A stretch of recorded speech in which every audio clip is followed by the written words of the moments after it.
Hello বন্ধুরা, তো তোমরা ভালো আছো? তো আমিও খুব ভালো আছি। তো তোমরা তো মনে হয় আমাকে ভুলেই গেছো বলো। তো কী আর বলবো তোমাদের, চলো ব্লগটা শুরু করা যাক। আমি বাপের বাড়ি যাবো মার কাছে, তো সেই জন্যই ছোটোখাটো একটা ব্লগ করলাম যে তোমাদেরকে শেয়ার করি একটু। তাই এখন আমি স্নান করতে যাব, তো তোমরা দেখতে থাকো আস্তে আস্তে। আর আমি তোমাদের ভিডিও দিতে পারছি না, তার জন্য সরি। কারণ আমি একটা কাজে ঢুকেছি, এই কাজটা করার জন্য আমি এখন সকাল 9টার মধ্যে আমার ওখানে ঢুকতে হয়। আবার দুপুরবেলা আসি 2 ঘন্টার জন্য, আবার রাতে 8টা সাড়ে 8টার দিকে আমি ওখান থেকে বেরোই। তা তোমাদের ভিডিও দেওয়া হচ্ছে না। আর মাঝে মধ্যে হয়তো তোমাদের ভিডিও আপলোড করে দেবো। স্নান করে চলে এসেছি, এখন আমি পুজোটা দিয়ে নিই। ঠিক আছে, দেখতে থাকো তোমরা। পুজো দেওয়া কমপ্লিট, এখন আমি রেডি হব।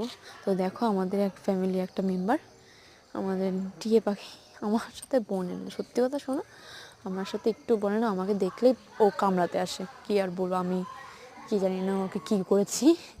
আমার বরকে খুব ভালোবাসে, আমাকে একটু পছন্দ করে না। তো দেখতে পাচ্ছ, ড্রেস চেঞ্জ করা হয়ে গেছে। এখন ফেসটা করবো, ক্রিম মাখবো, চুলটা শুকাবো।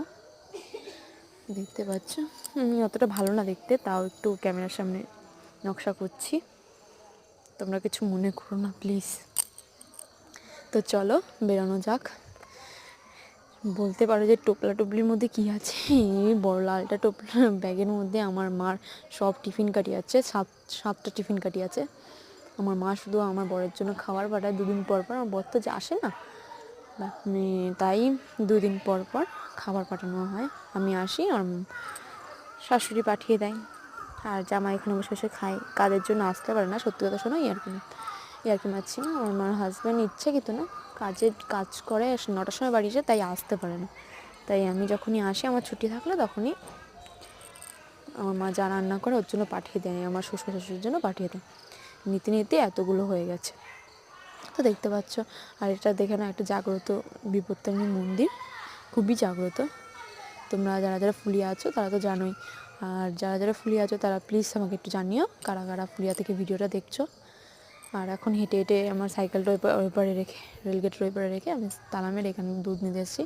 মা দুধ নিতে বলেছে এক লিটারে প্যাকেট দুধ। আর ভাইয়ের জন্য খাবার নেবো, খালিয়ে যাবো। তাই এর জন্য একটা ডোনাট নিয়ে নেবো, চকলেট ডোনাট, ও খেতে ভালোবাসে। তো তোমরা দেখো, আমি এখানে পুরোটা দিতে পারিনি। তোমরা যদি বলো যে পরের ভিডিওটা, পরের পার্ট কি, মানে বাড়ি গেছি পরের ভিডিওটা, তাহলে আমি তোমাদের শেয়ার করব। তাহলে তোমরা কমেন্ট বক্সে